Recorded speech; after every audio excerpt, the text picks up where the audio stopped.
Bereshit, Génesis 17, nos habíamos quedado hasta el 14, y ahora vamos a continuar del 15 en adelante hasta terminar, que es el versículo 27. Y aquí, no sé si recuerden la sesión anterior, lo que es Génesis 17, 1 al 14, pues bueno, lo que estábamos hablando era precisamente de Abraham, cuando deja de ser Abraham y se convierte en Abraham. Entonces ahí nosotros, y bueno, tenemos también la parte de la circuncisión, habíamos empezado a ver un poquito, pero el día de hoy vamos a ver la parte de Sara. Y me gustaría que leyéramos del 15 al 27. Está un poquito largo, pero vamos a leerlo. Me gustaría, ¿lo tienes, Mari? Que me ayudes a leer hasta el 19, hasta el 16, sí, hasta el 19. Dijo también Dios a Abraham: a Sarai, tu mujer, no la llamarás Sarai, más Sara será su nombre. Y la bendeciré y también te daré de ella hijo. Sí, la bendeciré y vendrá a ser madre de naciones. Reyes de pueblos vendrán de ella. Entonces Abraham se postró sobre su rostro y se rió y dijo en su corazón: a hombre de 100 años ha de nacer hijo, y Sara ya de 90 años ha de concebir. Y dijo Abraham a Dios: ojalá Ismael viva delante de ti. Respondió Dios: ciertamente Sara tu mujer te dará a luz tú un hijo, y llamarás su nombre Isaac, y confirmaré mi pacto con él como pacto perpetuo para sus descendientes después de él. Amén. Gracias. Bueno, aquí vemos una parte, el principio, y después del 20 en adelante, dice: y en cuanto a Ismael, también te he oído. He aquí que le bendeciré, y le haré fructificar y multiplicar mucho en gran manera. 12 príncipes engendrará, y haré de él una gran nación. Mas yo estableceré mi pacto con Isaac, el que Sara te dará a luz por este tiempo el año que viene. Y acabó de hablar con él, y subió Dios de estar con Abraham. Entonces tomó Abraham a Ismael su hijo, y a todos los siervos nacidos en su casa, y a todos los comprados por su dinero, a todo varón entre los domésticos de la casa de Abraham, y circuncidó la carne del prepucio de ellos en aquel mismo día, como Dios le había dicho. Era Abraham de edad de 99 años cuando circuncidó la carne de su prepucio. Ismael, su hijo, era de 13 años cuando fue circuncidada la carne de su prepucio. En el mismo día fueron circuncidados Abraham e Ismael su hijo, y todos los varones de su casa, el siervo nacido en su casa y el comprado del extranjero por dinero, fueron circuncidados con él. Bueno, pues aquí estamos viendo varias cosas que suceden en este relato. Y este relato, pues, nos habla de varias situaciones, pero vamos a ir parte por parte. Vamos a empezar primero por Sarai, que hace el cambio de nombre, le hace el cambio de nombre a Sara. Dijo también Dios a Abraham: a Sarai, tu mujer, no la llamarás Sarai, mas Sara será su nombre. Y bueno, vamos a ver, aquí tenemos en la imagen el nombre. Este es Sarai y este de aquí es Sara. Entonces, como podemos ver, hay un cambio menor al final del texto, pero hay un cambio. Entonces tenemos Saraí y Sara. Un pequeño detalle que nosotros omitimos en el castellano es que nosotros le decimos Sara, así tal como suena. Sin embargo, si nosotros vemos aquí en el hebreo, tenemos estas dos letras, Shin Resh, y tenemos aquí esta pequeña que es, sonaría como la I. Y acá tenemos las mismas dos letras, pero la final cambia. Dejó de estar el yod, que es la I, y está esta, que es la Hei, que es prácticamente como una H, por decirlo de alguna manera. Obviamente no es lo mismo, pero sería un equivalente. Entonces, nosotros lo que hacemos es quitarle una letra en lugar de sustituir una letra por otra. Y esto no es dato menor, porque vamos a entender un poquito más qué está pasando aquí. Estamos yendo de, como dice ahí, del dominio privado a la autoridad universal, transformación de identidad y destino. ¿Qué quiere decir? Que estamos pasando de algo que era familiar, que era interno, a algo que va a mover la historia de la nación, la historia del mundo en general. Y eso empieza con un pequeño cambio. Ya vimos con Abraham, que pasó de Abraham a Abraham. Ahora vamos a ver en el caso de Sarai.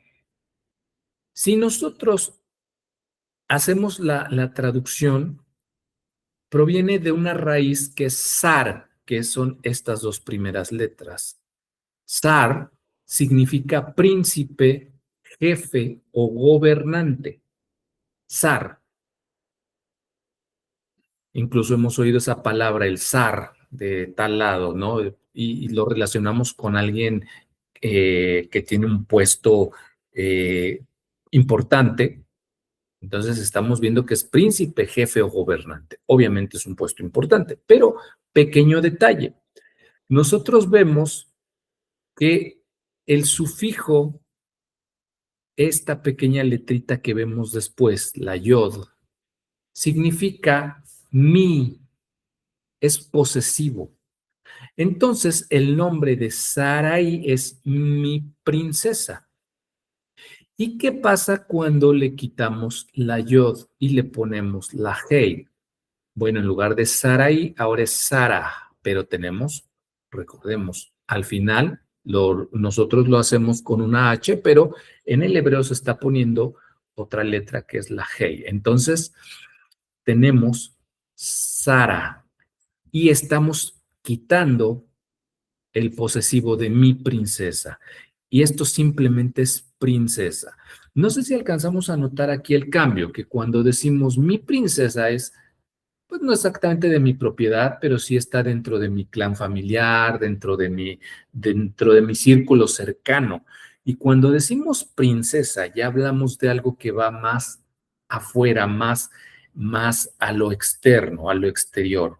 Por eso estamos viendo de lo privado a la autoridad universal, porque estamos pasando precisamente de mí, algo pequeño, algo del clan, como en ese entonces era algo pequeño, familiar, a princesa, algo que ya habla de que va algo ilimitado, ¿no?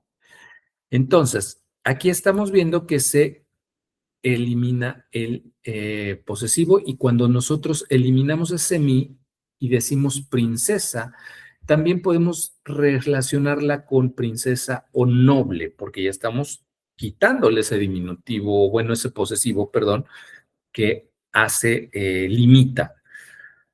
Entonces ya no es mi princesa de Abraham, sino ahora es princesa en un sentido nacional, de alguna manera. Obviamente lo estamos viendo cuál es el significado que tiene todo esto.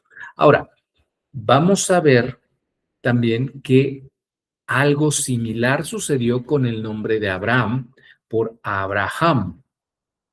Se está haciendo un cambio paralelo al mismo tiempo que cuando con Abraham pasó a ser Abraham, estamos viendo que Sarai pasó a ser Sara. Y un pequeño dato que no es para menos, que estamos viendo también se incluye la letra Hey. Y si recordamos la sesión anterior, vimos que la letra Hey es como una pequeña respiración. Es esto. La, la H para nosotros es muda, pero en el hebreo la Hey es un pequeño soplo. Es una especie de sonido que hacemos al expulsar aire a través de la garganta. Entonces, eso evoca respiración, evoca soplo. Y eso lo comentábamos, nos remite al jardín del Edén con el soplo de vida de la creación. ¿Y quién sopló la vida? Pues el creador de los cielos y el universo. Entonces, es la presencia divina dentro del nombre. Y así como lo hizo con Abraham, ahora Abraham, también con Sarai, ahora Sara. Recordemos, en el castellano le estamos quitando una letra, pero la realidad no se quita una letra, se sustituye una letra por otra. En el caso de Abraham, se le sumó una letra. Abraham, Abraham. Sarai, Sarah. Se sustituyó la I. Ajá, bueno, en el vocablo castellano, la I por una H expirada, ¿sí? Entonces, Sarai, Sara. Y esto, al igual que con Abraham, nos da a entender que Dios coloca parte de su nombre dentro del nombre de Sara también. ¿Por qué? Porque el nombre de Dios lleva dicha letra y está reservado para Dios. De hecho, cuando hablamos en el hebreo del tetragramatón, que son las 4 letras del nombre de Dios, estamos hablando de precisamente 4 letras y que incluye esa, es una de las principales, la Hey. Entonces, aquí estamos viendo que al igual que con Abraham, se incluye dentro del nombre. ¿Y esto qué quiere decir? Si nosotros lo tratamos de entender, eh, de, de escudriñar las escrituras, porque realmente eso es también algo que tenemos que hacer, es algo que nos dice la misma escritura, escudriñar las escrituras. Escudriñarla no es leer nada más por encima, sino irnos a lo profundo. Entonces, ¿qué pasa cuando nosotros entendemos que se le agregó la misma letra a Abraham y a Sara y esa letra es fundamental en el nombre de Dios? Indica que el pacto va a afectar a la familia completa. Y cuando Dios hace un pacto, transforma la identidad, no solamente una circunstancia, no solamente un momento, sino transforma de lleno. Entonces, ¿eso qué quiere decir? Que cuando nosotros realmente somos transformados por Dios, es una transformación que va de lo interno hacia lo externo. Entonces, eh, no perdamos de vista qué tan importante es ese pequeño cambio. Ahora, si nosotros nos vamos al contexto cultural, en el antiguo Oriente, cercano Oriente, la fertilidad femenina determinaba pues la legitimidad del linaje, continuidad de la tribu, continuidad del clan, del grupo, y era una seguridad económica. ¿Por qué? Porque, pues bueno, había una pertenencia y una posición social. Entonces, para culturalmente, en ese entonces, pues la fertilidad era súper importante. Pero como estamos viendo y como lo hemos visto anteriormente, Saraí, en este momento ya Sara, era estéril. Culturalmente eso resultaba algo vergonzoso. Y lo habíamos visto, por eso en su desesperación, en su humanidad, fue que Sara le ofrece a Agar, a Abraham, para tener para su descendencia, perdón, se me movió la presentación, no sé qué pasó, para la descendencia. Entonces, por eso es importante entender el contexto cultural, porque no es cualquier cosa. Nosotros cuando lo vemos hoy día, pues nos es algo muy cotidiano de repente el ver que, pues que alguien no pueda tener hijos, para nosotros es como algo muy cotidiano. En ese entonces era algo vergonzoso incluso. Y aquí vemos cómo Dios no solo le promete un hijo, sino le devuelve el honor, restituye. Y así es como Dios también nos restituye nuestra vida, nuestras circunstancias, porque Él es el que restituye, el que nos da esa, cambia las cosas de mal para bien. Y si vemos ya esa dimensión en todo lo que iba a venir adelante, pues Dios declaró: bendeciré y vendrá a ser madre de naciones, reyes de pueblos vendrán de ella. Que quiere decir que, bueno, Sara no iba a ser cualquier persona, no solamente eh, iba a poder tener hijos, sino iba a ser madre de naciones. Y vemos que eso ya se lo había dicho anteriormente a Abraham. Ahora, Abraham, que quiere decir que él está reafirmando el pacto tanto para Abraham como para Sara.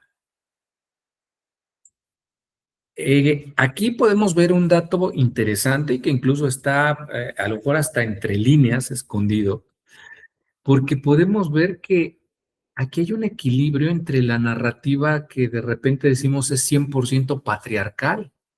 Podemos ver que Dios da importancia tanto al varón como a la mujer. Aquí lo podemos ver, que cada quien tiene un rol específico, eso es innegable, pero estamos viendo cómo aquí hay un equilibrio. Entonces, Dios no, no solamente cambia el nombre, sino cambia un destino. Y no solamente lo está haciendo con el hombre, con el varón, sino también con su mujer, con la mujer en la historia redentora. Entonces, el pacto es tanto para él como para ella.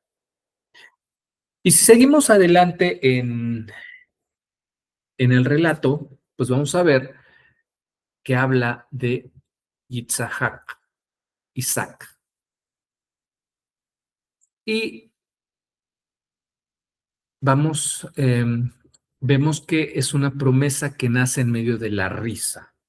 Y esta risa no es burla, no es eh, que haya sido algo gracioso, más bien es una reacción humana ante algo que consideramos imposible, ante algo que para nuestra mente no es posible y que damos por hecho que no se puede hacer. Entonces nos reímos, a veces de nervios, a veces, como en este caso, de incredulidad.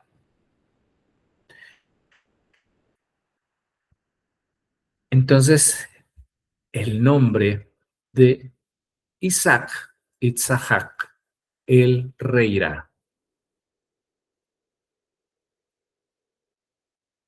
Y como lo decía hace un ratito, pues es una risa que tiene, por un lado, la incredulidad, pero por otro lado también, pues el asombro de que para nosotros como hombres es imposible y para Dios no hay nada imposible.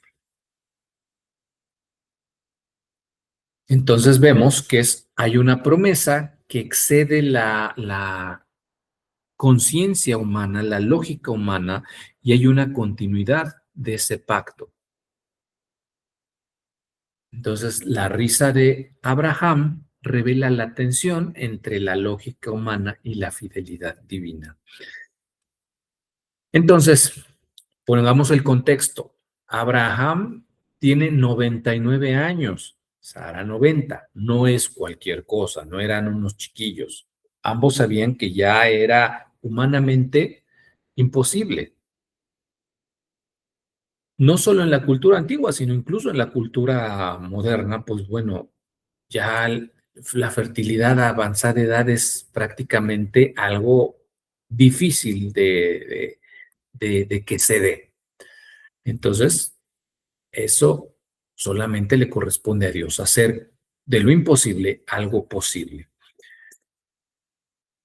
Y aquí algo bien interesante que vemos en el relato, Dios aclara, mi pacto estableceré con Isaac, no con Ismael. Y aquí, ¿qué es lo que está pasando? No es mérito, sino es una elección de Dios. Él ya lo tenía planeado desde antes. A veces nosotros como hombres, como humanos, entramos ahora sí que a meter nuestra cuchara y a hacer las cosas diferentes a lo que Dios tiene establecido. Pero Dios tiene establecido algo. Entonces mi pacto estableceré con Isaac. ¿Por qué? Porque yo así lo había dicho, no con Ismael. Entonces, si nosotros lo llevamos esto ya a la aplicación espiritual, podemos entender que la risa puede ser incredulidad, asombro, pero Dios está diciendo esa incredulidad se transforma en una promesa. Por eso él mismo se está diciendo del nombre de Isaac, que significa él reirá. Ok, entonces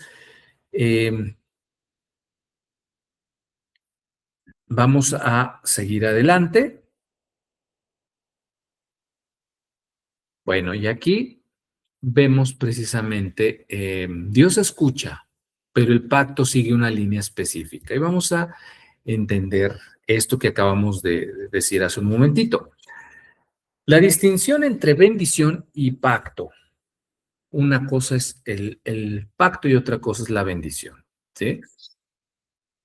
Dios escucha, Dios oye, Dios promete, pero vemos que hay alguien que no es portador del pacto. ¿Y eso qué va a generar? Tensión histórica posterior que hoy día estamos viendo, que estamos viendo todo ese, el resultado de toda esta desobediencia. Sin embargo, Dios se mantiene fiel a lo que Él ha prometido. Por eso vemos la bendición sobre el pueblo de Israel. Porque el pacto continúa con Isaac, aunque a Ismael se le bendijo, pero no es el pacto con él. Entonces, aquí simple y sencillamente vemos que Dios no rechaza a Ismael, simplemente hay una diferencia porque hay un plan para cada uno de nosotros. Y en este caso, pues vemos que el plan era, eh, el pacto era con Isaac. Si nosotros ya empezamos a ver todo eso, pues bueno, históricamente los descendientes de Ismael se vinculan con pueblos árabes. Y ahí es precisamente donde está la tensión histórica posterior, lo que vemos ahí. Y Dios, vemos cómo Dios puede prosperar a todos, independientemente de si hizo el pacto con Abraham sobre Isaac, pero él simplemente sabe hacia dónde. No sé, la misma escritura dice que él no se arrepiente, ¿sí? No es hombre para que se arrepienta, y sigue lo que ya estaba establecido.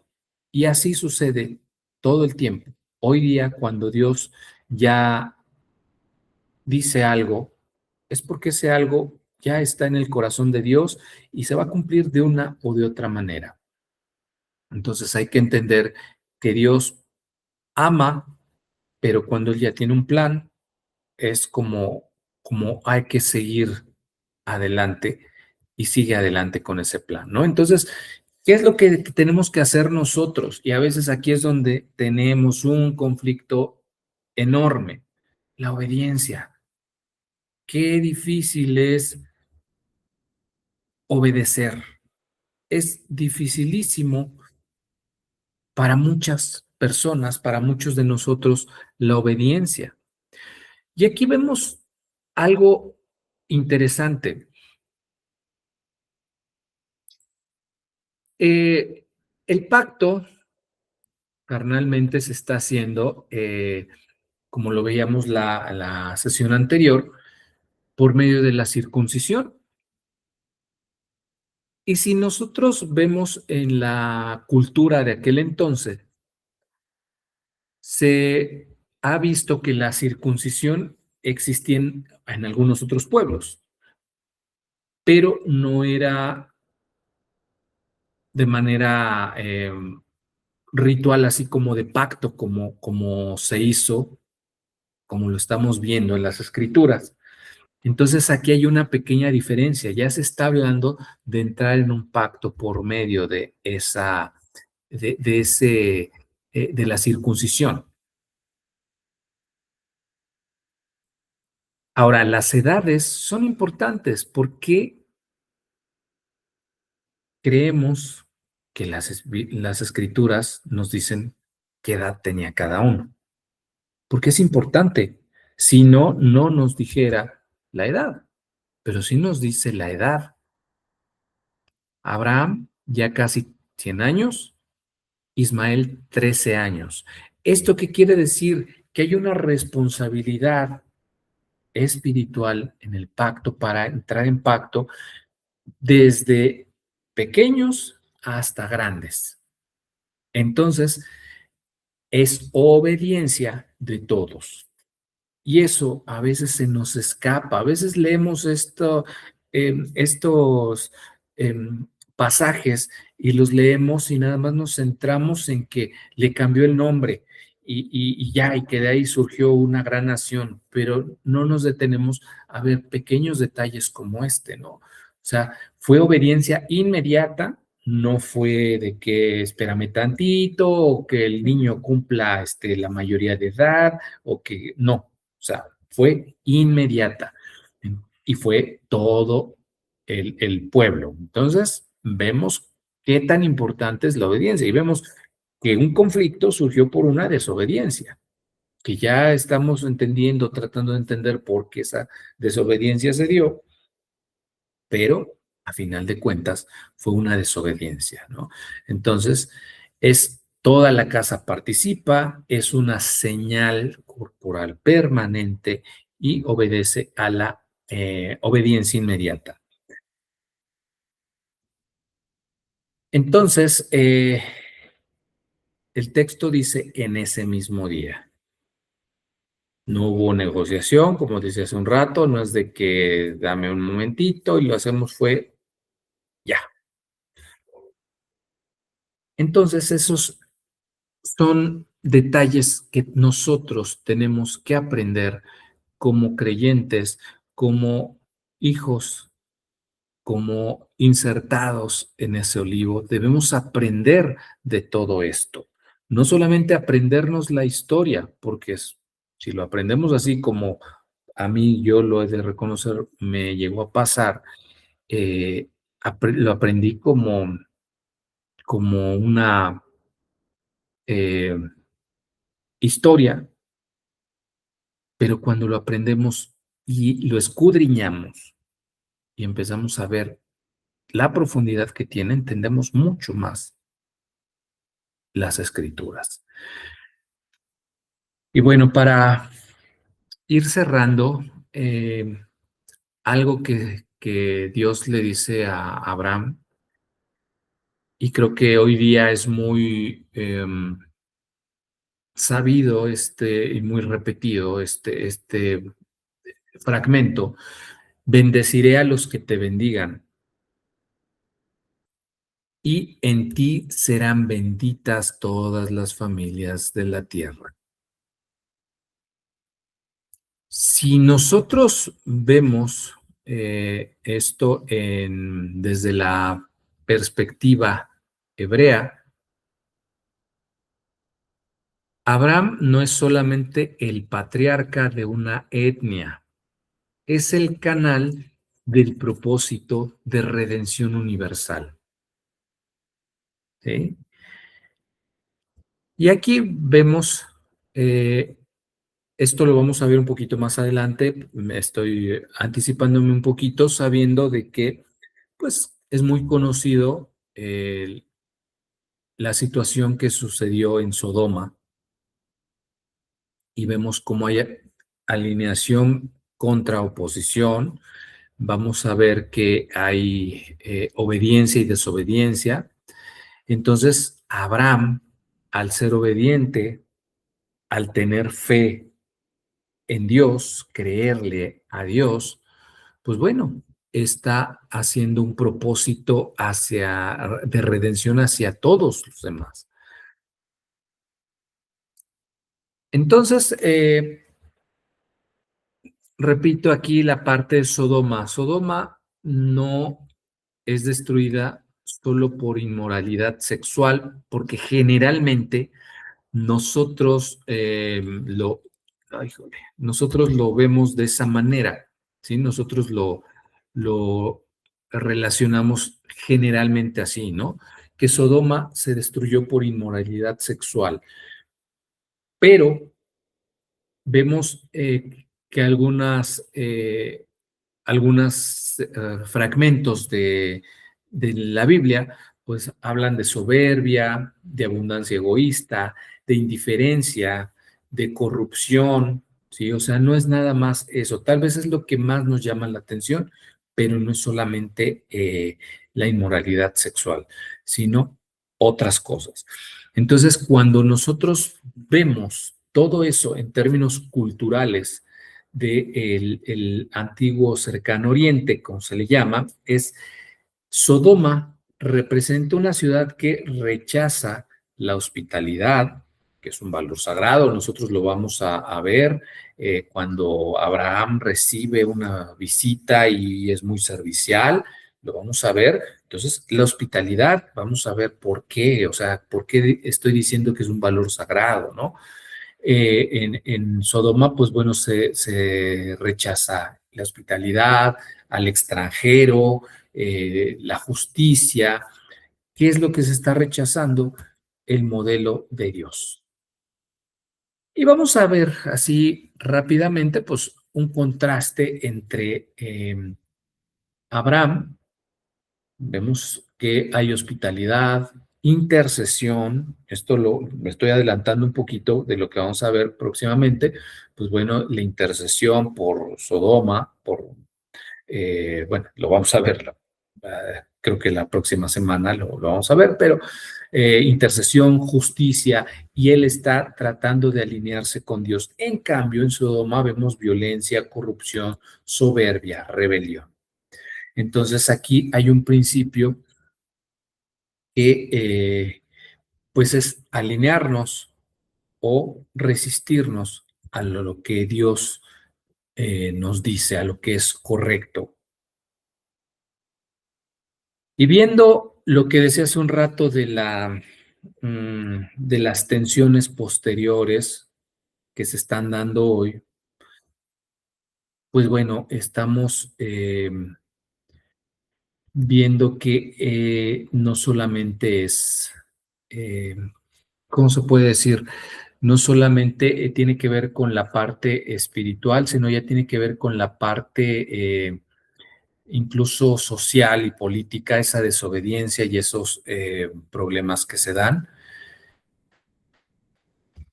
Entonces vamos a ver que hay una realidad contemporánea y aquí no quiero hablar si están bien o están mal, simplemente hay una promesa, bendeciré a los que te bendigan.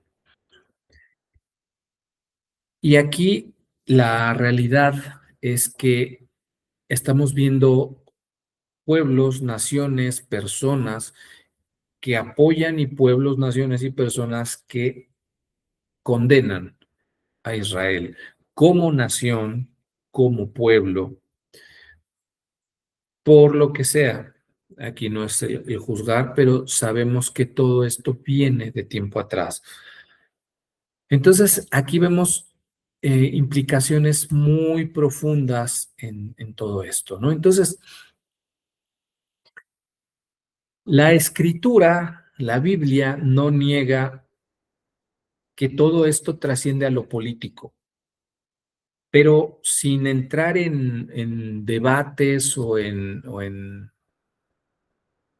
exagerar o simplificar las cosas, siendo muy concretos, la historia muestra que muchos imperios, muchas naciones buscaron destruir a Israel y muchas de esas naciones ya no existen.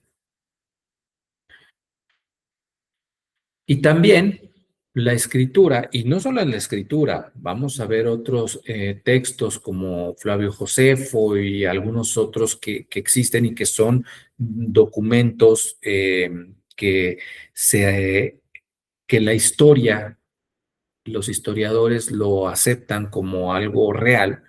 Vemos que también Israel tuvo que ser disciplinado cuando se apartó del pacto, ¿no? Entonces, vamos a ver que esto tiene que ver con ese pacto, ¿no? Entonces,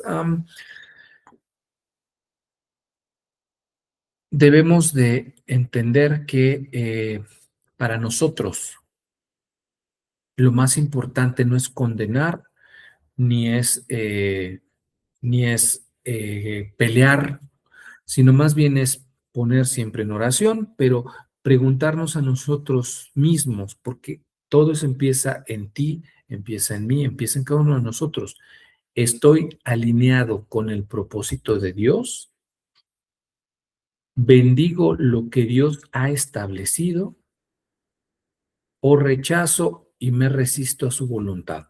Yo creo que son preguntas bien, bien importantes, porque antes que criticar y juzgar si el pueblo de Israel está alineado o no, o que si los árabes están alineados o no, que hay que verlo en nosotros mismos, porque las escrituras nos están hablando a nosotros mismos primero, porque el cambio viene de nosotros, espíritu, ¿sí? Desde adentro, desde nuestro espíritu, desde nuestra alma, hacia nuestra mente y hacia nuestro cuerpo, hacia afuera.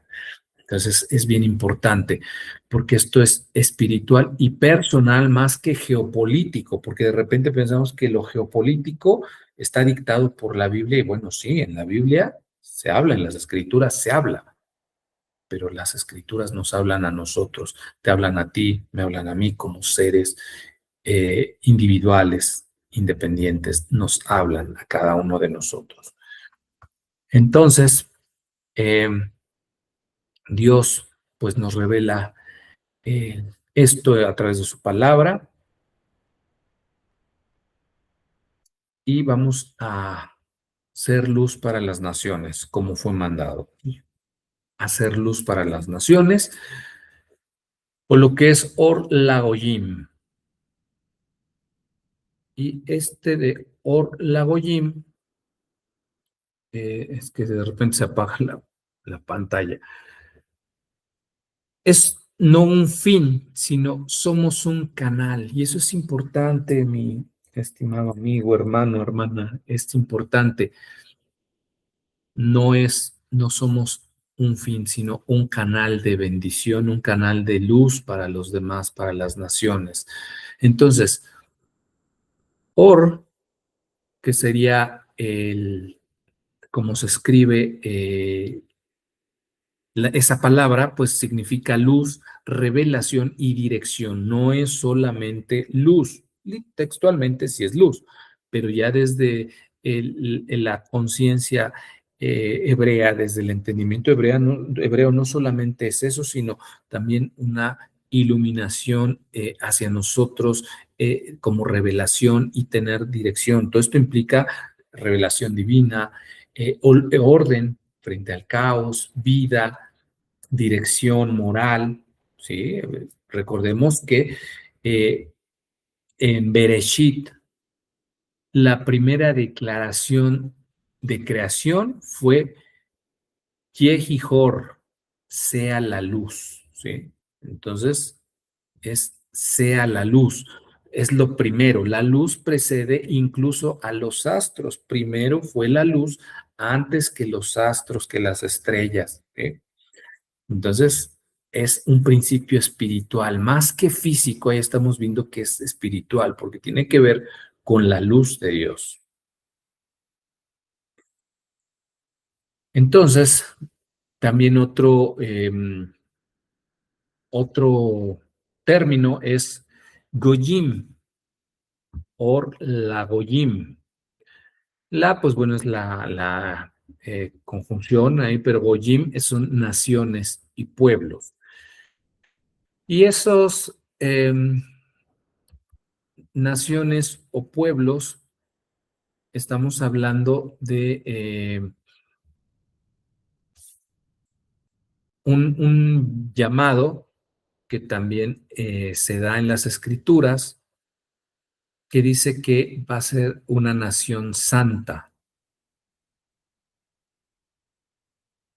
Y eso tiene que ver con este luz para las naciones, precisamente. Al ser apartados y al estar, que ese es el propósito, eso es lo que debemos de ser nosotros como extensión de Dios, de sus escrituras. Eso es lo que estamos llamados a hacer.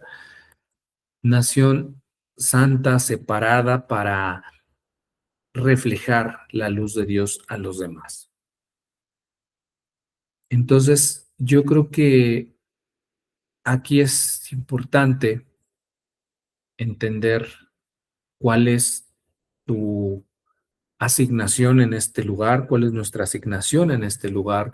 No es venir a criticar, a juzgar, a decir si están bien, si están mal, si Israel con el ataque lo hizo bien, si Estados Unidos o las naciones. No, ese no es nuestro papel. Nuestro papel es interceder por Israel, pero tú y yo como creyentes, ¿qué estamos haciendo? ¿Estamos realmente reflejando lo que Dios quiere o simple y sencillamente estamos llenándonos la mente y la boca de palabras de las escrituras para juzgar, para criticar, para destruir a otros en nombre de la verdad?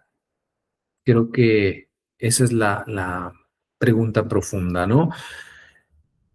Eh, pues bueno, Abraham intercede por su familia, intercede por una ciudad, y eso es precisamente Or Lagoyim en acción.